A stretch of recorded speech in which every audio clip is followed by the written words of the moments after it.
নমস্কার, আশা করি আপনারা সবাই অনেক অনেক ভালো আছেন। প্রিয় দর্শক, আজকে 5 ধরনের সবজির পাকুড়া বানিয়েছি এক ধরনের ব্যাটার দিয়ে। খেতে কিন্তু একরকম হয়নি, 5টার 5 রকমের স্বাদ হয়েছে। এটা কলমি শাকের পাকুড়া, আর এটা হচ্ছে পুঁই শাকের, আর এটা হচ্ছে বেগুনি, আর এগুলো মিষ্টি কুমড়া দিয়ে বানিয়েছি। আর সর্বশেষ যেটা দেখতে পাচ্ছেন সেটা হচ্ছে আলু দিয়ে। এই জায়গায় হাফ কাপ বেসন আর হাফ কাপ চালের গুঁড়া একসাথে মিশিয়ে নিয়েছি। দিয়ে দিচ্ছি চা চামচের 4 ভাগের 1 ভাগ করে হলুদের গুঁড়া, মরিচের গুঁড়া, লবণ আর বেকিং সোডা। এটা হচ্ছে জিরা আর গোলমরিচ একসাথে বাটা।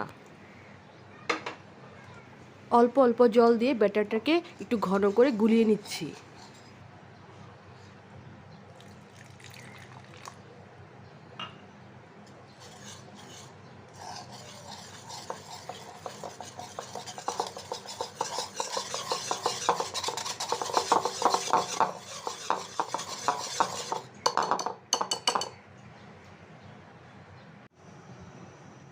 কড়াই ভালো করে গরম করে এর মধ্যে দিয়ে দিচ্ছি সয়াবিন তেল।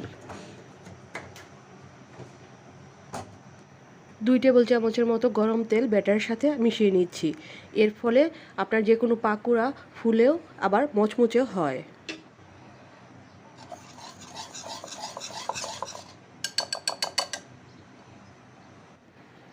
এখন পর্যায়ক্রমে বেগুন, মিষ্টি কুমড়া আর আলুর পাকোড়াটা ভেজে নিচ্ছি।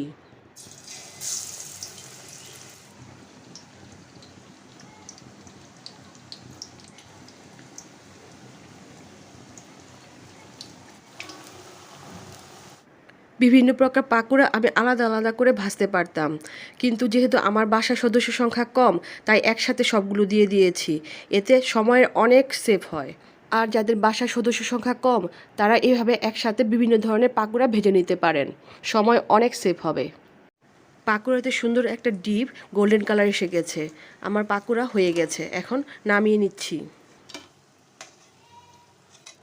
এখন ওই তেলে আবার দিয়ে দিচ্ছি পুঁই শাক আর কলমি শাকের পাকোড়াগুলো।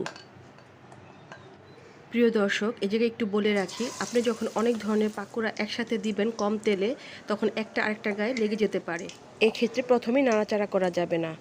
এক পিঠ যখন হয়ে যাবে উল্টে দিয়ে তারপর হালকা করে টাচ করলেই সুন্দর করে আলাদা হয়ে যাবে।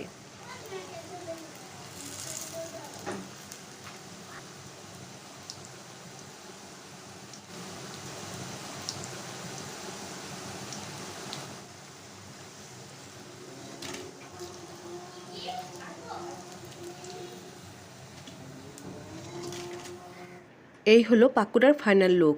একই বেটারে একসাথে ভেজেছি, কিন্তু স্বাদ ভিন্ন ভিন্ন। ভালোই লেগেছে, আশা করি আপনাদেরও ভালো লাগবে। আজ এ পর্যন্তই। সবাই ভালো থাকবেন, সুস্থ থাকবেন, সাবধানে থাকবেন।